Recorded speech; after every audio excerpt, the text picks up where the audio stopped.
ОБТ нәтижесіне тақырыптық талдау дегеніміз не?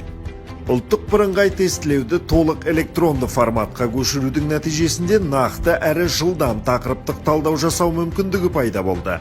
Енді қатемен жұмыс жасау оқушыға да, ұстазға да оңай әрі ыңғайлы.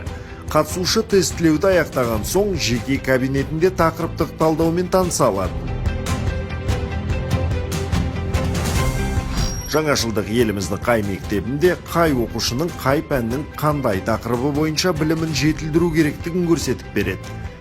Қай тақырыпта бізде сабақ беру бойынша жалпы түсініксіз тақырыптар бар ма? Бұл жерде мүмкін мұғалімдердің біліктілігін арттыру керек па? Мүмкін оқулықтар мәселесі бар ма? Мүмкін бағдарламада біз аз уақыт береміз ба деген басқа да мағлұматты дәл осы жаңағы шешімнен біз алатын боламыз. Тақырыптық талдау наурыз айындағы ОБТ-дан бастап қолжетімді. Бұл оқушылардың тестілеуге дайындалу сапасын одан әрі арттыруға көмектеседі.